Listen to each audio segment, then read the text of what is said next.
Telugu stories లైబ్రరీకి అందరికీ స్వాగతం. ఇలాగే మీ అండాదండ ఈ ఛానల్కు ఉండాలని మనస్ఫూర్తిగా కోరుకుంటూ మీ శ్రీనివాస్.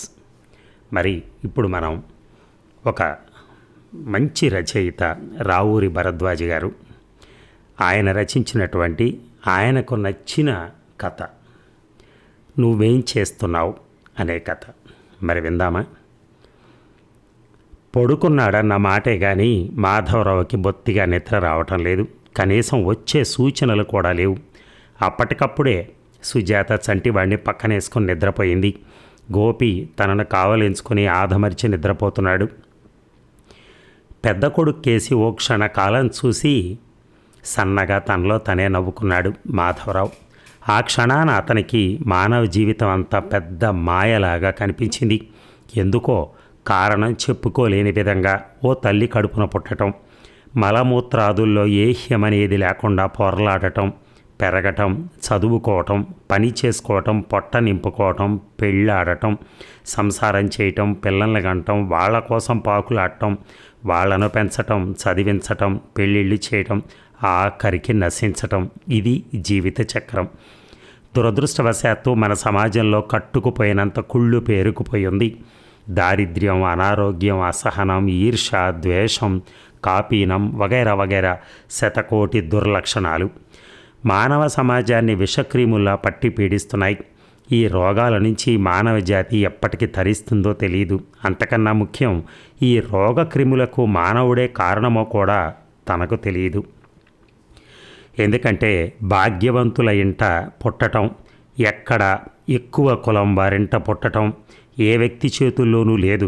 కొందరు ఆగర్భ శ్రీమంతుల ఇంట పుడతారు, మరికొంతమంది పుట్టు దరిద్రుల ఇంట పుడతారు. అంత మాత్రాన దరిద్రులకు బ్రతికే హక్కు లేదంటాం అమానుషం. కానీ పరిస్థితులు వారికి ఆ హక్కును లేకుండా చేస్తున్నాయి. మరి అసలు ఇదంతా తనకు జ్ఞాపకం రావటానికి కారణం రమణి. తను పనిచేస్తున్న ఆఫీసులో ఒక్కటే ఉద్యోగం ఖాళీ వచ్చింది. అదేనా టైపిస్ట్ ఉద్యోగం. ఆ ఉద్యోగం కోసం రమారమిగా 200 పైచిలుకు అప్లికేషన్లు వచ్చాయి. వీటిల్లో చాలామంది బాగా చదువుకున్న వాళ్ళు పెట్టినవి. స్కూలు ఫైనల్ లగాయత్తు ఎంఏ చదువుతూ మానేసిన వారి దాకా ఈ ఉద్యోగం కోసం అప్లికేషన్లు పెట్టారు. ఇంతమందిలోనూ తను ఒక్కరిని మాత్రమే ఎన్నిక చేసుకోవాలి. ఈ సమస్యతో 2 రోజుల నుంచి దుంప తెగిపోతోంది. ఉద్యోగం దొరకటం అనేది అది ఎంత చిన్నదైనా పర్వాలేదు, ఎంత అదృష్టమో వారిని చూస్తే ఇట్టే తెలిసిపోతుంది. బోలెడంత డబ్బు పోసి బోలెడంత ఆరోగ్యాన్ని ధ్వంసం చేసుకుని చచ్చేటట్టు చదివి సంపాదించిన డిగ్రీ ₹60 ఉద్యోగం కోసమే అయితే ఈ చదువుల కన్నా అధ్వానమైన వాటిని తను ఊహించలేడు. నిన్న ఇవాళ వచ్చిన వాళ్ళని తను మాట్లాడించి చూశాడు. బ్రతుకంటే భయపడటం తప్ప ఆత్మవిశ్వాసం ఉన్న వాళ్ళు ఒక్కళ్ళు కూడా తనకు కనిపించలేదు. అంటే డబ్బు ఆరోగ్యాలతో పాటుగా ఆత్మవిశ్వాసాన్ని కూడా ఈ చదువు హరించి పారేస్తోందన్నమాట. ఒక్కో వ్యక్తి చెప్తున్న మాటలు వింటూ ఉంటే గుండెలు చెరువులు అయిపోతాయి. తనకే అధికారం ఉంటే వీరందరి కళ్ళ నుంచి కన్నీటిని తుడిచి పారేసి ఉండేవాడు, చిరునవ్వుని అతికించి ఉండేవాడు. తనకు అదృష్టం లేదు. ఉన్నవారా చెయ్యరు. మాధవరావు చిరాగ్గా మంచం వేంచి లేచి కూర్చున్నాడు. సుజాత చంటివాడిని మరింత డొక్కలోకి పొదువుకొని ముడుచుకుని పడుకుంది. గోపి వెల్లికిలా తిరిగాడు. కుడిసెల నుంచి కారుతున్న చొంగ బుగ్గ మీదుగా జారి మెడ ముడతలలోంచి పరుపులోకి ఇంకిపోతోంది. సాయంత్రం సుజాత పెట్టిన బొట్టు చెమటకు తడిసి కుడి కనుబొమ్మ మీదకు సాగింది. మాధవరావు ఆప్యాయంగా గోపిని పక్కకు తిప్పి పడుకోబెట్టాడు. కుచ్చిళ్ల చెంగుతో చొంగ తుడిచి మెడదాకా దుప్పటి కప్పాడు. అతని మనస్సంతా గిజాటుగా ఉంది. మెదడులో సన్నని పోటు ప్రారంభమైంది. కిటికీ తెరిచి వంటి నిండుగా గాలి పీల్చుకున్నాడు. సిగరెట్ వెలిగించి గుండెల నిండుగా పొగ పీల్చాడు. దూరంగా ఎక్కడో గడియారం 11 గంటలు కొట్టింది. స్టేషన్లో రైలు ఇంజన్ షంటింగ్ చేస్తోంది. రమణి అనుకున్నాడు మాధవరావు. ఆమె రూపం అతని ముందు మరోసారి ప్రత్యక్షమైంది. రమణి ఎదురుగా ఉన్నట్టు భావించి కళ్ళు టపటపలాడించాడు మాధవరావు. నీ పేరేమిటి అన్నాడు మాధవరావు. రమణి అన్నదావిడ. నువ్వేం చదువుకున్నావు అన్నాడు మాధవరావు. మెట్రిక్ పాస్ అయ్యాను, టైప్ రైటింగ్ ఫస్ట్ క్లాస్లో పాస్ అయ్యాను అన్నది రమణి. ఇదివరకు ఎక్కడన్నా పనిచేసావా అన్నాడు మాధవరావు. లేదు అన్నది రమణి. ఎంచేత అన్నాడు మాధవరావు. రమణి ఏదో అనబోయింది కానీ అనలేదు. ఓసారి మాధవరావు కేసు చూసి తల వంచుకుంది. నీకన్నా చదువుకున్న వాళ్ళు, అనుభవం ఉన్నవాళ్ళు ఉండగా నీకు ఈ ఉద్యోగం ఎందుకు ఇస్తారనుకున్నావు అన్నాడు మాధవరావు.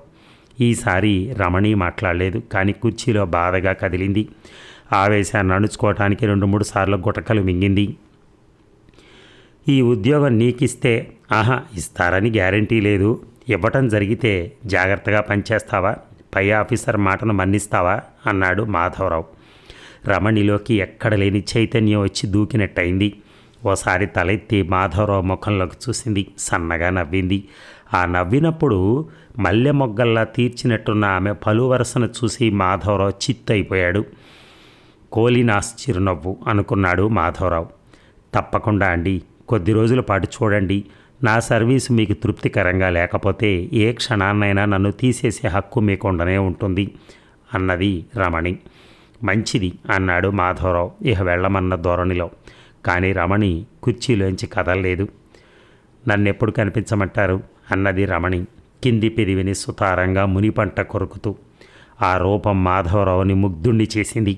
ఇంతలా ఆరోగ్యకరమైన వయసును చూసి ఎంత కాలమైందో అనుకున్నాడు. చెప్పరు అన్నది రమణి దాదాపుగా అతన్ని లాలిస్తున్న ధోరణిలో.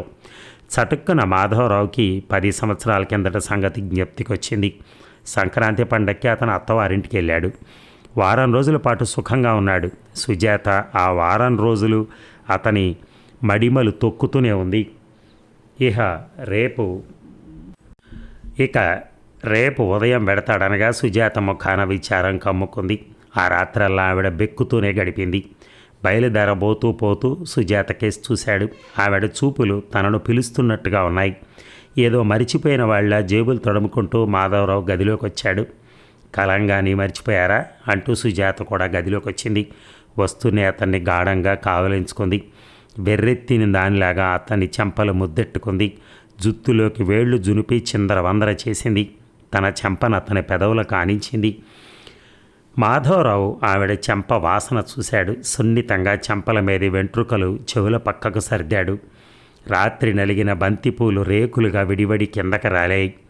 మళ్ళా వస్తాను అన్నాడు మాధవరావు అనలేక బాధపడుతూ. ఎప్పుడొస్తారు అన్నది సుజాత అతని గుండీలు తిప్పుతూ. మాధవరావు మెరిసిపోతున్న భార్య కళ్ళకేసి చూశాడు. ఎప్పుడొచ్చేది చెప్పలేదు. ఆ చూపుల అర్థం సుజాతకు తెలుసు. అటువంటి చూపుల అనంతరం జరిగే సంఘటన ఊహించి నిలువున ఉప్పొంగిపోయింది. సిగ్గుతో మొహాన్ని మాధవరావు గుండెలకేసి అదుముతూ చెప్పరు అన్నది సుజాత. మాధవరావు ఏదో చెప్పాడు. సుజాతను విడిపించుకుని వచ్చేశాడు. ఈ సంగతులన్నీ జ్ఞాపకం వచ్చాయి మాధవరావుకి. ఆ రోజున సుజాత అన్నట్టుగానే ఇప్పుడు రమణి కూడా చెప్పరు అంది. సుజాతకు అప్పుడు అతను ఏదో చెప్పాడు. ఏం చెప్పింది అతనికి ఇప్పుడు జ్ఞాపకం లేదు. రమణి మరోసారి అతని కేసి కళ్ళింత చేసుకుని నవ్వింది. ఏమిటి ఆలోచిస్తున్నారు? చెప్పరు కదూ అన్నది మూతిని కొద్దిగా కుంచించి. మాధవరావు పొయ్యని చెమటను ఒకసారి తుడుచుకున్నాడు. పెదవులు తడుపుకున్నాడు. నువ్వు రానవసరం లేదు, అడ్రస్ ఇవ్వు, కబురు చేస్తాను అన్నాడు మాధవరావు. రమణి అడ్రస్ రాసిచ్చింది. మీరు కబురు చేసినా సరే వచ్చినా సరే నేను ఎక్కడికి వెళ్ళను. మా నాన్నగారు పక్షవాతం రోగి, మంచంలోంచి కదలలేరు. తమ్ముడు స్కూల్కి వెళ్తాడు అన్నది రమణి కుర్చీలోంచి లేస్తూ. మరి నాకు సెలవు ఇప్పించండి, వెళ్తాను. మంచిది అన్నాడు మాధవరావు. రమణి పోతూ ఓసారి వెనక్కి తిరిగింది. మర్చిపోరు కదూ అన్నది కళ్ళ నిండా ఆశల్ని నింపుకుంటూ. నెవ్వర్ అన్నాడు మాధవరావు. రమణి వెళ్ళిపోయింది. పోయిన చాలాసేపటి దాకా అతను మామూలు స్థితికి రాలేకపోయాడు. ఆ తర్వాత వచ్చిన క్యాండిడేట్లను అట్టే అడగలేదు. అడిగిన వాటికైనా వారేమి సమాధానం చెప్పింది కూడా అతను వినిపించుకోలేదు. మనసంతా కల్లోలంగా ఉంది. అందుకనే క్లబ్కు కూడా పోకుండా సరాసరి ఇంటికొచ్చాడు. అప్పుడే వచ్చారే అన్నది సుజాత భర్త వాలకాన్ని కనిపెట్టి. నాన్న అంటూ గోపి కాళ్లకు చుట్టేసుకున్నాడు. మాధవరావు కొడుకునెత్తుకుని అమాంతం గాలిలోకి ఎగరేసి పట్టుకున్నాడు. వాడి బుగ్గలు ఘాట్లు పడేలాగా కొరికాడు. అందగాడైతే అసలే కిందకు దింపరనుకుంటాను అన్నది సుజాత మురిసిపోతూ. మనవాడి కళ్ళు చూసి ఆడదైనా వెంటబడుతుందే అన్నాడు మాధవరావు. సుజాత పక్కున నవ్వింది. మాధవరావు కళ్ళు అందంగా ఉంటాయి. ఆ అందాన్ని గురించి సుజాత చాలాసార్లు ప్రస్తావించింది. ఆ కళ్ళను చూసే ఏ ఆడదైనా మీ బుట్టలో పడుతుందండి అనేది సుజాత. ఆ మాట ఇప్పుడు ఇద్దరికీ జ్ఞాపకం వచ్చింది. ఇద్దరు నవ్వుకున్నారు. ఇవన్నీ ఒకదాని తర్వాత మరొకటి మాధవరావు కళ్ళ ముందు మెదలసాగాయి. సిగరెట్ పారేసి లైటు వేశాడు. వంకెనున్న అద్దం తీసి కుచ్చేళ్ల చెంగుతో దాని మీద దుమ్ము దోగర తుడిచి చూసుకున్నాడు. అద్దంలో అతని కళ్ళు తళతళలాడుతూ కనిపించాయి. చాలాసేపు అలా చూస్తూనే కూర్చున్నాడు. సుజాత లేచిన సంగతి కూడా అతనికి తెలియదు. మీరింకా నిద్రపోలా అన్నది సుజాత. మాధవరావు ఉలిక్కిపడ్డాడు. అద్దంలో చూసుకుంటున్నారేమిటి అన్నది సుజాత అయోమయంగా. కన్ను నొప్పి పెడుతోంది అన్నాడు మాధవరావు అద్దాన్ని వంకెకి తగిలిస్తూ. సుజాత ఎడం కన్ను పరీక్షగా చూసింది. ఏమీ లేదు. ఒకవేళ సుల్లగొండి కురుపు కానీ లేస్తోందేమో. రేపు జ్ఞాపకం చేయండి. వచ్చిన్నుల్లి రెబ్బ చిదిమి పెడతాను. ఇట్టే సమసిపోతుంది అన్నది సుజాత. లైట్ ఆర్పేసి మాధవరావు మంచం మీద వెల్లికెత్తలా పడుకున్నాడు. సుజాత చన్నీటితో మొహం గడుక్కుంది. బాగా ఇన్ని నీళ్లు పుక్కిలించింది. గోపిని తీసి తమ్ముడు దగ్గర పడుకోబెట్టింది. పిల్లలు పడకుండా ఉండేందుకు అటు ఇటు దిళ్ళ మర్చింది. ఆ తర్వాత మాధవరావు పక్కనే అతను ఒరుసుకుని పడుకుంది. నిద్ర అన్నది సుజాత. మాధవరావు పలకలేదు. అమ్మ దొంగ అన్నది మెల్లగా. ఈసారి మాధవరావు పలకలేదు. సుజాత సన్నగా నిట్టూర్చింది. అదే సమయంలో మాధవరావు రమణిని గురించి కలలుగంటున్నాడు.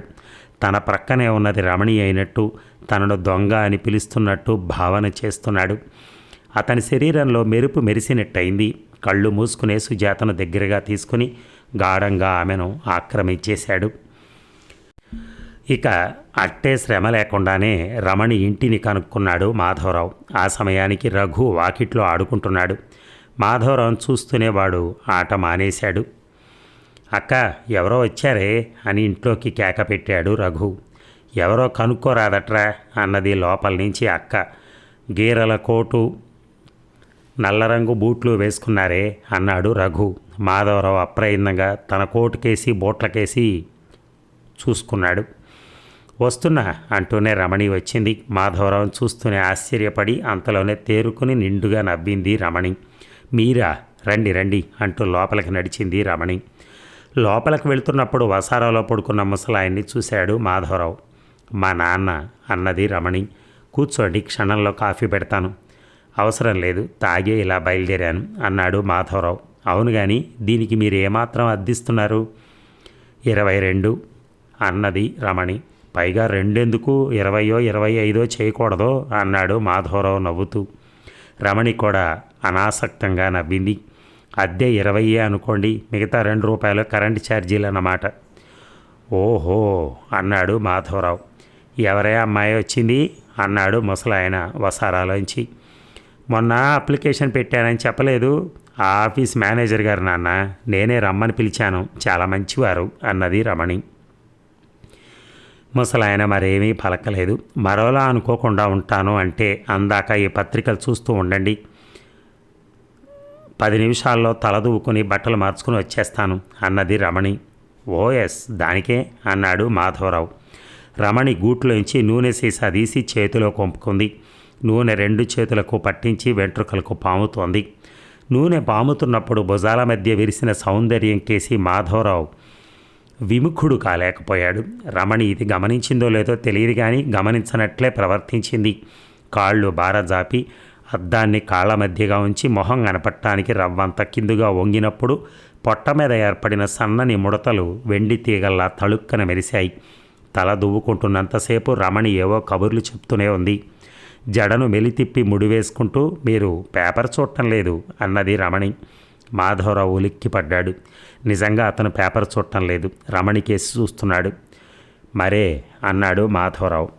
చప్పున స్నానం చేసొస్తాను, కనీసం ఇప్పుడైనా పేపర్ చూడండి అంటూనే రమణి వెళ్ళిపోయింది.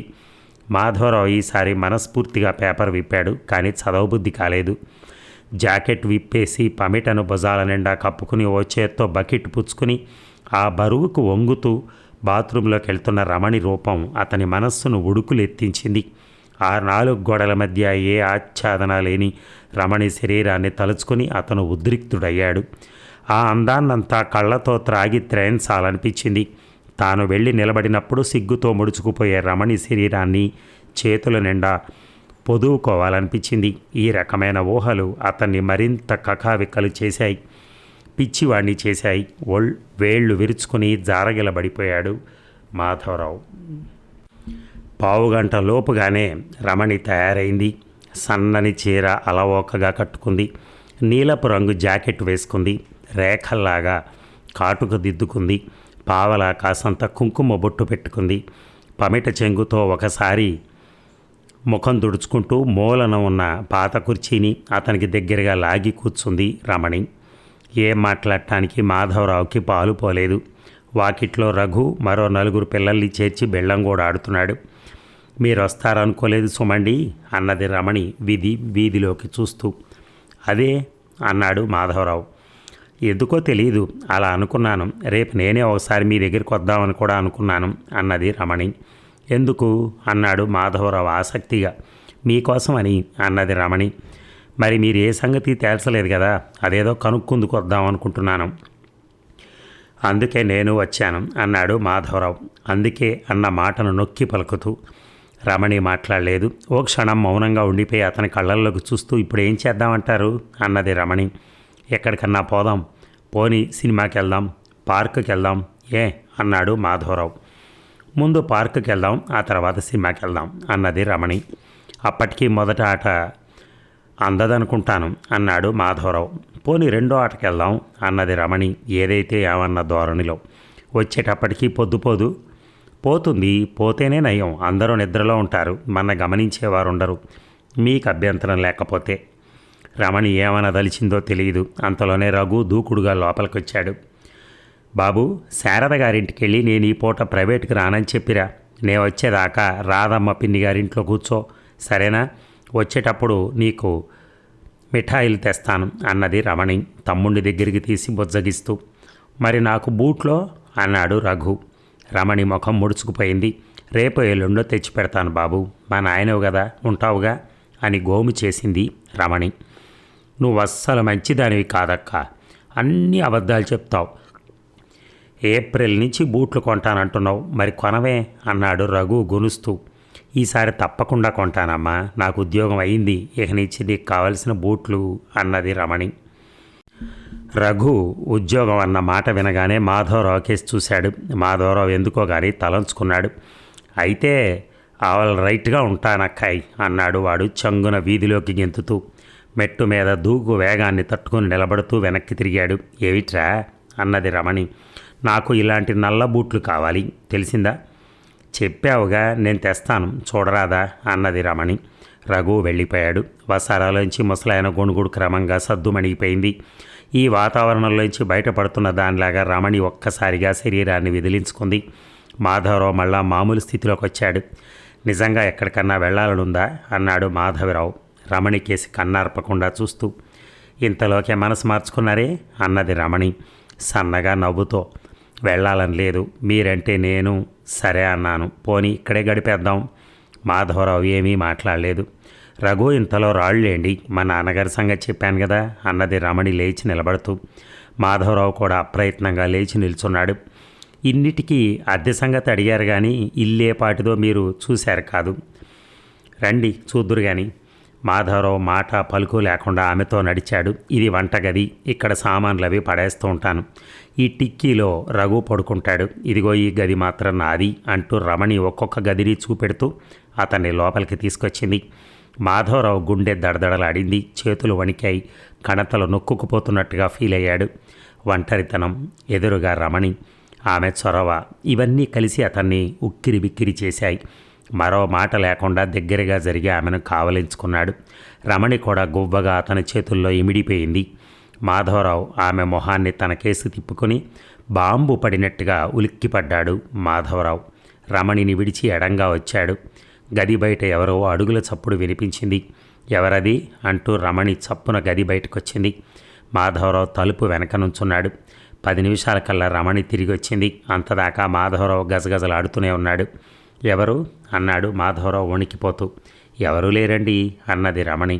కాదు, ఎవరో వచ్చారు, అడుగుల చప్పుడు నేను స్పష్టంగా విన్నాను అన్నాడు మాధవరావు. రమణి పలకలేదు. నిజానికి ఆ చప్పుడు ఆమె కూడా విన్నది, కానీ తనకు తెలిసినంతవరకు ఆ ఇంటికి ఎవరూ రారు. పిన్ని గారు వచ్చినా ఆవిడ రాకన అంత దూరంగా ఉన్నప్పుడే పోల్చుకోవచ్చు. అయితే ఏమిటిది? నేను పెడతాను అన్నాడు మాధవరావు నిట్టూరుస్తూ. రమణ దిగాలు పడి రమణి అతని కేసు చూసింది. ఏటన్నా పెడితే? చాలా పొద్దుపోతుంది కదా, అంతసేపు అన్నా ఇక్కడ కూర్చోరాదు అన్నది రమణి బ్రతిమాలుతున్నట్టుగా. ఇవాళ కాదు అన్నాడు అతను బెరుగ్గా. రమణి మరేమీ మాట్లాడలేదు. రేపు అని కాసేపు ఆలోచించాడు మాధవరావు. హోటల్కి వెళ్దాం, ఒక గది తీసుకుందాం, అక్కడ ఇలాంటి గొడవలేమీ ఉండవు, సరేనా? రమణి మొహం విప్పారింది. రాత్రి 8ంటికి నువ్వు అక్కడికి రా, నేను వస్తాను, మర్చిపోకు అన్నాడు మాధవరావు. నేను మర్చిపోవాలన్నా మీ కళ్ళు మరిచిపోనివ్వలేండి. మీరు పొగడతా అనుకోనంటే చెప్తాను, మీ కళ్ళు చాలా అందంగా ఉంటాయండి అన్నది రమణి దాదాపు అతనికే వినిపించే అంత మెల్లగా. మాధవరావు పొంగిపోయాడు. ఈల వేసుకుంటూ బయటకొచ్చాడు. రమణి గడప దాటిన దాకా అతని కేసు చూసి ఆ తర్వాత కుర్చీలో కూలబడి బోరుమని ఏడ్చింది. ఇక ఆ రాత్రి నిజంగా మాధవరావుకి నిద్ర పట్టలేదు.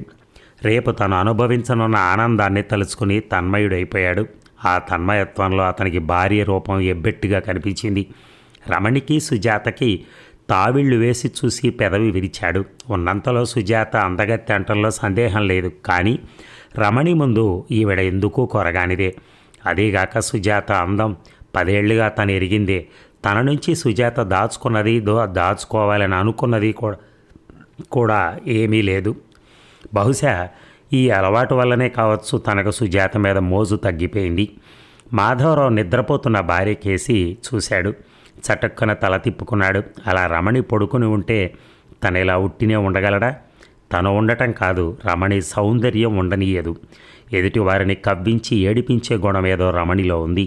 ఆ గుణమే తనను ఆవిడ చుట్టూ తిప్పుకుంటోంది. రమణి కూడా తన అభిప్రాయాన్ని గమనించింది. సుజాత అన్నట్టు బహుశా తన కళ్ళే ఆవిడని ఆకర్షించుంటాయి. కానీ ఏం లాభం? చేతికొచ్చిన ఫలితం అనుభవంలోకి రానేలేదు. వచ్చినట్టయితే ఏమయ్యేదో చెప్పలేం. గోపి గగ్గోలు పెడుతూ లేచి కూర్చున్నాడు. నిద్రలో కలవరిస్తున్నాడండి, కాస్త చిచ్చి కొట్టకూడదు అన్నది లేస్తూనే. అలాగే అన్నాడు మాధవరావు. మీరింకా పడుకోలేదే అన్నది సుజాత. నిద్ర రావటం లేదు అన్నాడు అతను. అదేమిటండి, వరుసగా 2-3 రాత్రుల నుంచి మీరు ఇలా మేల్కొంటున్నారు? ఆఫీసులో ఏమన్నా గొడవలు కానీ జరిగాయా? లేదు. మరి ఎన్నడూ లేనిది ఇవాళ ఇలా ఉంటున్నారేమిటి అన్నది సుజాత. ఏమీ లేదు, నన్ను అరిపించకు, నువ్వు వెళ్ళి పడుకో అని కసిరాడు మాధవరావు. ఆ తెల్లవారి కూడా మాధవరావు ఆఫీసులో చిరాగ్గా ఉన్నాడని గుమస్తాలు అనుకున్నారు. ఆ టైపిస్ట్ ఉద్యోగం ప్రభాకరం అనే అతనికి వస్తుందని అతను ఎక్కడి నుంచో రికమెండేషన్ పట్టుకొచ్చాడని కూడా వారు అనుకున్నారు. అంతేగాని రమణి పేరు ఒక్కరికి తట్టలేదు, ఒక్కరికి కూడా. ప్రతి ఆఫీసులోనూ కొంతమంది లుచ్చాలు ఉంటారు. వాళ్ళ పని యజమానినో పై అధికారులనో భజన చేయటం. ఆఫీసులో ఎవరేమనుకునేది, ఏ పని చేసేది కూడా ఈ లుచ్చాలు ఎప్పటికప్పుడు చేరవేస్తూ ఉంటారు. అందుకని అదనంగా వీరికి ఆట్టే ముట్టదు. కానీ అప్పుడప్పుడు యజమాని లేదా పై అధికారి భుజం మీద చెయ్యేసి తనతో పాటు కారు దాకా తీసుకెళ్తాడు. ఇటువంటి లుచ్చాలు మాధవరావు ఆఫీసులో కూడా ఉన్నారు. సాయంత్రానికల్లా గుమస్తాలనుకున్న మాటలన్నీ మాధవరావుకు తెలిసాయి. ఇది కొంత మేలే, రేపు ఆ రమణకి నేను ఉద్యోగం ఇస్తే ఈ గొడవలన్నీ పైకి రాకుండానన్నా ఉంటాయి అనుకున్నాడు. పొద్దుగూకుతున్న కొద్దీ అతనిలో ఆరాటం హెచ్చసాగింది. 8ంటికి హోటల్కి రమ్మన్నవాడు కాస్త ఆఫీస్ నుంచి సరాసరి రమణి ఇంటికి వచ్చాడు. విచిత్రం ఏమిటంటే రమణి కూడా అప్పటికి అన్నీ తీర్చుకుని సిద్ధంగా ఉంది. అప్పుడే తయారయ్యావే అన్నాడు మాధవరావు చాలా చొరవగా ఆమె బొగ్గ మీద చిటిక వేస్తూ. అబ్బా, చాలా చురుకండి మీ దెబ్బ అన్నది రమణి బొగ్గను వేళ్లతో తడుముకుంటూ. ఈ మాటతో మాధవరావు అక్షరాల పిచ్చివాడైపోయాడు. రమణి అందంలోనే కాదు, మాటల్లో కూడా రెచ్చగొట్టే లక్షణాలున్నాయని అతను ఇప్పుడు తెలుసుకున్నాడు. రమణి ఏ సందర్భాన్ని దృష్టిలో ఉంచుకుని ఆ మాటలు అందో తెలిసాక అతనికి నిలువున దహించుకుపోయినంత పనైంది. రమణి ఈ సంగతి ఇట్టే గ్రహించింది. చప్పున పక్కకు తప్పుకుంటూ, ఇప్పుడు కాదు, ముందు సినిమాకు పోదాం పదండి అంటూ బయలుదేరింది. పోదాం, కానీ చిన్న మాట, ఇలారా అన్నాడు మాధవరావు తలుపు చాటున నిలబడి. రమణి సరిగ్గా వీధి వాకిలికి ఎదురుగా నిలబడింది. చెప్పండి, ఇక్కడికి వినిపిస్తుంది అన్నది విశాలంగా నవ్వుతూ. ఆహా, అలా కాదు, నువ్వు దగ్గరికి వస్తే కానీ చెప్పను అన్నాడు మాధవరావు. మీరు చెప్పేదేమిటో నాకు తెలుసు, అయినా అంత దూకుడు ఎందుకు? ఈ సంగతులు చెప్పుకునేందుకు మనకు బోలెడంత టైం ఉంది. మీరట్టే తొందరపడకండి, బుద్ధిమంతుడైన పిల్లకాయలాగా చెప్పిన మాట వినండి అన్నది రమణి బద్ధకంగా ఒకసారి చేతులు 2 వెనక్కి చాపి విరుచుకుంటూ. మాధవరావు అక్కడ నిలబడలేకపోయాడు. శరీరం విరుచుకున్నప్పుడు పొంగిన రమణి అందం అతన్ని మరోసారి కల్లోలపరిచింది.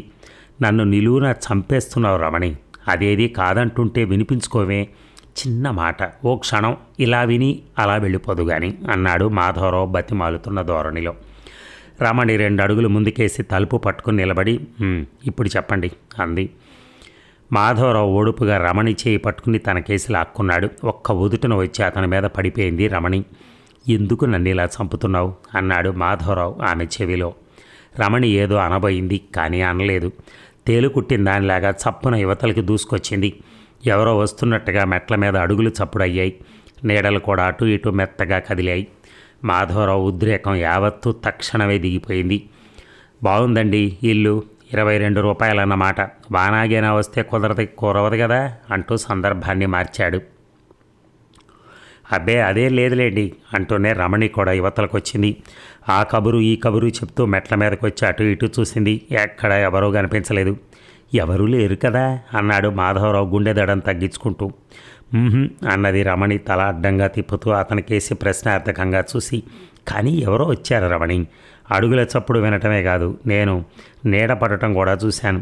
కాసేపు నిశ్శబ్దంగా ఒకరి కళ్ళల్లోకి మరొకరు చూసుకున్నారు. రా పోదాం, ఇప్పుడప్పుడే ఈ మాటలొద్దు, ముందుగా సినిమాకి వెళ్ళి అన్నాడు మాధవరావు. బ్రతికించారు, కనీసం కొంతసేపైనా హాయిగా సినిమా చూడొచ్చు అన్నది రమణి నవ్వుతూ. సినిమాకైతే వెళ్ళారు, కొనటానికి బాక్స్ టిక్కెట్లే పుచ్చుకున్నాడు మాధవరావు. కానీ రమణి పక్కన ఉండగా సినిమా చూడటం కాదు కదా, ఆఖరికి ఊపిరి పీల్చడం కూడా పడదని తేల్చుకున్నాడు. దురదృష్టవశాత్తు అదేదో అమెరికన్ పిక్చర్ అయిపోయింది. అందులోని హీరోయిన్ కోసం చాలాసేపు వెంటబడి తరిమి ఆఖరికి ఒక కొండ మలుపులో పట్టుకుంటాడు.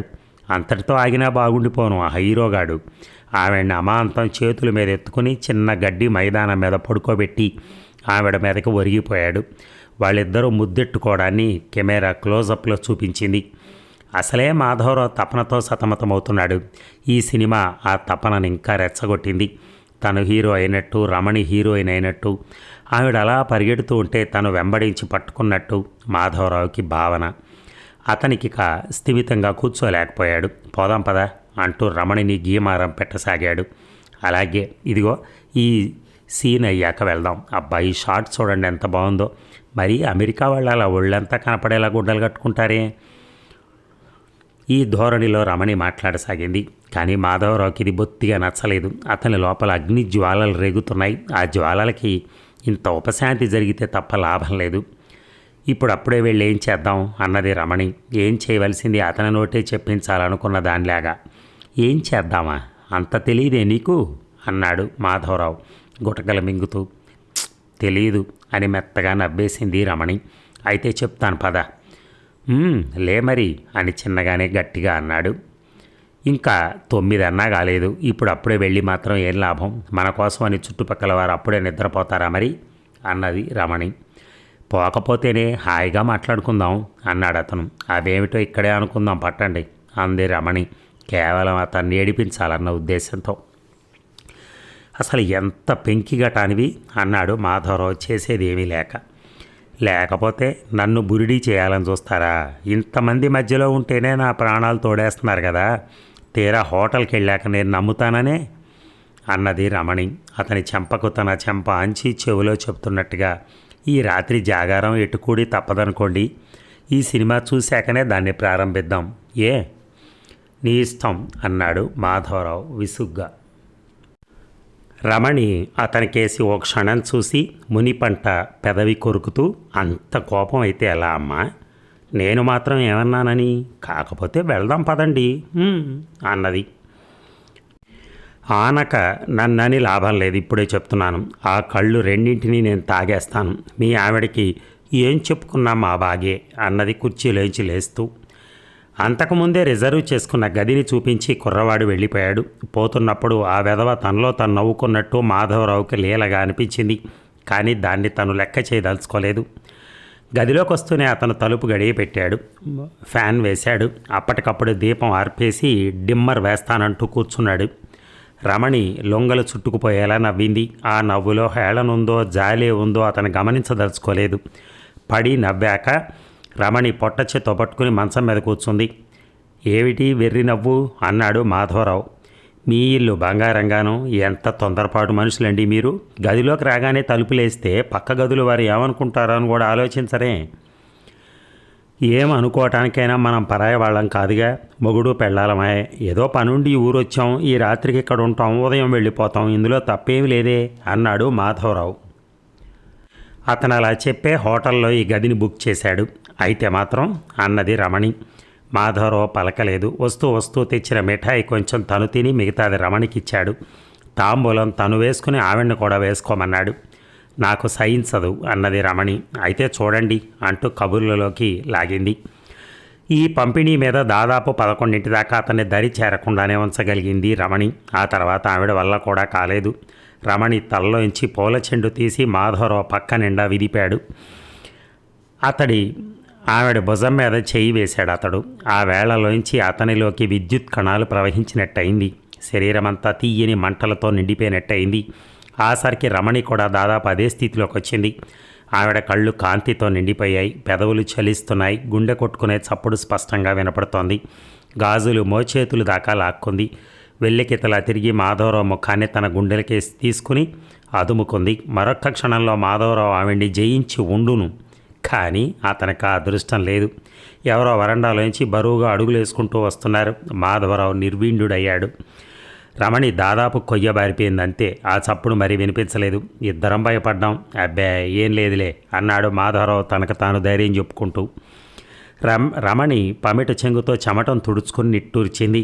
అలా తుడుచుకోకు, లైట్ కాంతి పడి నీ మొహం అంతా మెరవనివ్వు అన్నాడు మాధవరావు ఆవిడ్ని ఆలింగనం చేసుకుంటూ.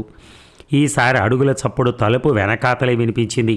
అయినా మాధవరావు లక్ష్య పెట్టదలుచుకోలేదు. రమణిని వెర్రిగా కౌగిలించుకుని ముఖం కోసం వెతుకుతున్నాడు. ఈసారి తలుపు మీద దడదడవని చప్పుడయింది. తలుపు కంపించటం కూడా వారు చూశారు. ఎవరది అన్నాడు మాధవరావు బిగ్గరగా. తలుపు తీయండి అవతల నుంచి. మీకెవరు కావాలి? 13వ నెంబర్ గదిలో ఉన్నవారు కావాలి. మీ పేరు మాధవరావు కదూ? అవును. మీతోనే పనుంది, తలుపు తీయండి. తీయను అన్నాడు మాధవరావు చాలా కోపంగా. అవసరం ఉంటే రేపు ఆఫీసులో కలుసుకోండి, వెళ్ళండి. ఇప్పుడు నువ్వేం చేస్తున్నావు అన్నది అవతల గొంతు. మాధవరావు కిరిబిక్కిరైపోయాడు. అతనికి చెమటలు పోశాయి. రమణి నిలువున వణికిపోతూ మూలగా నిలబడింది.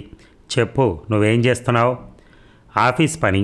ఆఫీసులో బొత్తిగా తెమలటం లేదు. ఇంటి దగ్గర పిల్లల గోల. అర్జెంటుగా వెళ్లాల్సిన కాగితాలు ఉన్నాయి, అందుకని హోటల్లో గది తీసుకున్నాను అన్నాడు మాధవరావు. నేనిప్పుడే హోటల్ రిజిస్టర్ చూసి వస్తున్నాను. అందులో నువ్వు ఇలా రాయలేదు. పని చేయటానికి వచ్చేవాడు ఈ రమణిని ఎందుకు తీసుకొచ్చావు? మాధవరావు కుప్పకూలిపోయాడు. ఆ తర్వాత బయట నుంచి కూడా మరే మాటలు వినిపించలేదు. చాలాసేపటికి కానీ వారు తేరుకోలేకపోయారు. ఇద్దరి మొహాలు వాలిపోయాయి. మాధవరావు గాలిలో ఈత్తున్న వాళ్ళగా వెళ్ళి దీపం వేశాడు. మెల్లిగా తలుపులు తీశాడు. వరండాలకు చూశాడు. అంతా నిర్మానుష్యంగా ఉంది. పక్క గదుల్లో తిరుగుతున్న ఫ్యాన్ చప్పులు తప్ప మరే ధ్వని లేదు. రమణి మొహం పాలిపోయింది. ఆ ఉద్రేకం, పొంగు, చురుకుదనం సర్వం నాశనం అయిపోయినాయి. సగం చిక్కిపోయిన దానిలాగా ఊగిసలాడుతోంది. ఆవిడ కళ్ళు నీటితో నిండిపోయాయి. వెళ్తాను అంది రమణి. మాధవరావు పలకలేదు. ఇద్దరూ తూలి పడిపోయినట్టుగా, ఎవరో గెంటుతున్నట్టుగా మెట్లు దిగి బయటకు వచ్చారు. ఆ చీకట్లోంచి వెనకగా నవ్వినట్టయి తిరిగి చూశారు. ఎవ్వరూ కనిపించలేదు. నవ్వు మాత్రమే వినిపిస్తోంది. ఇక ఇప్పటిదాకా ఏం చేస్తున్నారండి అన్నది సుజాత తలుపు గడియ పెడుతూ. ఆఫీస్ పని మీద ఉండిపోయాను అన్నాడు మాధవరావు ముక్తసరిగా. వేడి నీళ్లు చల్లారిపోయాయో ఏమిటో, ఓ నిమిషం అలా కూర్చుంటారా? చప్పున వెచ్చ చేసుకొచ్చేస్తాను. వద్దు, నా కొంట్లో ఏం బాగాలేదు. ఈ పూటకు నన్ను పలకరించకు, పడుకొని అంటూనే మాధవరావు వెళ్ళి మంచం మీద పడుకున్నాడు. దుప్పటి తలదాకా లాక్కున్నాడు. సుజాతకి గొడవలు ఏమీ అర్థం కాల. భర్త అలా నీరసంగా వడదెబ్బ తిన్నట్టుగా కనిపించేసరికి ఆవిడ నవజీవాలు కుంగిపోయినట్టయింది. గుడ్ల కుక్కుకుంటూ వంటి మీద చేయి వేసి చూసింది. అతని శరీరం నులివెచ్చగా ఉంది. పులిక తగిలింది అనుకుంది సుజాత. ఈ పూటకిలా పడుకోండి, పొద్దుటే లేచి ఇంత మిరియాల గుండ కొడతాను. వేడి వేడి అన్నంలో చిటికెడు వేసుకుని తింటే అన్నీ సర్దుకుంటాయి అన్నది సుజాత. మాధవరావుకి మాటలు వినిపించాయో లేదో తెలియదు. అతను మాత్రం బలకలేదు. సుజాత దీపం మలిపి డిమ్మర్ వేసి పడుకుంది. పడుకున్న కాసేపటికల్లా ఆమెకు హాయిగా నిద్ర పట్టేసింది. మాధవరావుకు మాత్రం నిద్ర పట్టట్లా. కానీ అది మెలకువ కాదు, సందిగ్ధ స్థితిలో అతను కొట్టుమిట్టాడుతున్నాడు. గత 4-5 రోజులుగా జరుగుతున్న సంఘటనలని ముసిరి అతనికి ఊపిరి తిరగనివ్వటం లేదు. రమణి పట్ల అతనికి తన ప్రవర్తన కోడె త్రాచై బుసలు కొడుతూ మీదకు దూకుతున్నట్టుగా ఫీల్ అయ్యాడు. ఆ పాము నుంచి తప్పుకోవడానికి అటు ఇటు పరిగెత్తుతున్నాడు. నీడలాగే అది కూడా మాధవరావును వెన్నాడుతూనే ఉంది. అతను కుర్చీ ఎక్కాడు. అది కూడా కోడు మీదుగా కుర్చీ అంచు పైకి ఎక్కుతోంది, పాకుతోంది. అతను చటుక్కున బల్ల మీదకి దూకాడు. పడగ విప్పి బుస్సుమంటూ బల్ల మీదకు దూకింది. అతను నిండా ముసుగు పెట్టుకుని మంచం మీద ముడుచుకుని పడుకున్నాడు. అతని పాదాలకు 2 అంగుళాల దూరంలో దాని పడగ కనిపించింది. మాధవరావు ప్రాణాలు నిలువున ఎగిరిపోయాయి. దిగచెమటలు పోశాయి. గాలి కోసం ఆము తిన్న గొడ్డులాగా గిజగిజ గిజగిజ తన్నుకున్నాడు. పెద్దగా అరిచాడు. ఆ అరుపు ఎవరికి వినపడలేదు. గోపి నిశ్చింతగా పడుకునే ఉన్నాడు. సుజాత చంటివాడిని రొమ్ములు కదుముకుని హాయిగా నిద్రపోతూనే ఉంది. అతను మాత్రం ఊపిరి అడగ తన్నుకుంటున్నాడు. అతని కళ్ళు బైర్లు కమ్ముతున్నాయి. పాము మెల్లగా అతని మీదకి పాకుతోంది. తోకను గొంతు చుట్టూ తిప్పి క్షణక్షణానికి బిగించి పారేస్తోంది. మెడనరాలు ఉబికాయి. చేతులు కొంకర్లు పోతున్నాయి. లేని ఓపికంతా తెచ్చుకుని మెడకు చుట్టుకున్న పాముని ఓడలాగటానికి ప్రయత్నిస్తున్నాడు. పట్టు కోసం గదంతా కలే తిరుగుతున్నాడు. సుజాత ఉలిక్కిపడి చూసింది. గోపి నడి మంచం మీద కూర్చుని గగ్గోలుగా ఏడుస్తున్నాడు. తన భర్త 2 చేతులను గొంతుకు చుట్టి నీరసంగా గోడకు చేరగలబడి ఉండటం సుజాత చూసింది. అతని కళ్ళు మూసుకుపోయాయి. శరీరం చల్లగా ఉంది. అయ్యో రామా, ఏమిటిది, ఏం చేస్తున్నారు అంటూనే భర్తను కావిలించుకుని బోరుమని ఏడ్చింది సుజాత. బలవంతాన చేతులను విడదీసింది. మెల్లగా పక్క మీద పడుకోబెట్టింది. 4 రోజుల దాకా మాధవరావు మామూలు మనిషి కాలేదు. ఆఫీస్కి వెళ్ళబోతూ అతను ఒకసారి అద్దంలో చూసుకున్నాడు. మునపటికన్నా కళ్ళు ఎంతో అందంగా కనిపించాయి ఇప్పుడు. ఆ పాడు పని చేస్తుంటే ఈ జన్మలో నన్ను నేను చూసుకోగలిగేవాడిని కాదు అనుకున్నాడు మాధవరావు. ఇప్పుడు అతని మనస్సు, శరీరం కూడా చాలా హాయిగా, తేలికగా, నిర్మలంగా ఉన్నాయి. రమణి ఆర్థిక పరిస్థితులను తన స్వార్థం కోసం వాడుకోనందుకు తనను తానే అభినందించుకున్నాడు. డబ్బు పాపిష్టి డబ్బు మనుషుల చేత ఎంత అమానుష కార్యాలు చేస్తుందో మాధవరావుకి ఇప్పుడు తెలిసొచ్చింది. రమణికే గనక ఏ పాటి ఉపాధి ఉన్నా తనలాంటి వాడి మొహాన్ని కనీసం చూడనన్నా చూసుండేది కాదని అతను రూఢీగా నమ్మాడు. ఇప్పుడు అతను రమణిని తప్పు పట్టడం లేదు. శరీరాలకు ఆశించి ఉద్యోగాలు ఇచ్చే వ్యక్తులు ఉండాలే కానీ ఈ దరిద్ర దేశంలో శరీరాలు ఇచ్చుకునేవారు చాలామంది ఉన్నారు. అయినప్పుడు రమణిది తప్పంటంలో అర్థం లేదు. తను ఇప్పుడు ఆ ఉద్యోగం ఇవ్వకపోతే ఇచ్చేవాడికి తన శరీరాన్ని నిస్సందేహంగా రమణి అప్పగిస్తుంది. ఇది తప్పే కావచ్చు, కానీ ఇంతకన్నా రమణి చేయగలిగింది కూడా ఏమీ లేదు. ఆవిడకున్న పెట్టుబడి, ఇన్ఫ్లుయెన్స్ ఆ శరీరమే. మాధవరావు ఆఫీస్కి వస్తూనే రమణిని వెంటనే వచ్చి పనిలో చేరవలసిందిగా ఉత్తరం రాశాడు. దాంతోపాటు చిన్న కాగితం మీద క్షమాపణలు కూడా చెప్పుకున్నాడు. మంచి పని చేశావు, చాలా మంచి పని చేశావు అని ఎవరో అతని చెవి దగ్గర అన్నారు. మాధవరావు తలెత్తి చూశాడు. ఆ గదిలో తన తప్ప మరెవరూ లేరు. చూసారా ఎలాంటి అన్నమాట, ఆ అమ్మాయి ఎంత నిశ్చలంగా, అస్సలు ఏ మాత్రం కూడా తగ్గకుండా ఆమె ప్లాన్లు ఆమె వేసుకుంటూనే ఉంది. చక్కగా అన్నీ చేయాల్సినవి అన్నీ చేసేసింది. చాలా బ్యూటిఫుల్గా తప్పించుకుంది. ఉద్యోగం కూడా తెప్పించుకుంది. అది అసలు మహిళ అంటే ఆమె. ఎంత చక్కగా రూపొందించింది ప్లాన్స్ అన్నీ కూడా బ్యూటిఫుల్గా. ఎక్కడికక్కడికి అతన్ని కంట్రోల్ చేసుకుంటూ ఎక్కడికక్కడికి అక్కడికొద్దు ఇక్కడికొద్దు అని ఏమో ఎక్కడికైతే ప్లాన్ చేసిందో అక్కడికి తీసుకెళ్తూ ఉంటుంది. సో అంత బ్యూటిఫుల్ అనమాట. ఏది ఏమైనా అత్యద్భుతమైన కథ. ఇది మీరందరూ వినాలని నేను కోరుకుంటున్నాను. ఎందుకంటే ఈ విషయం మనకు బయట కూడా ఎక్కడో చోట ఇలాంటి సంఘటనలు జరుగుతూనే ఉంటాయి.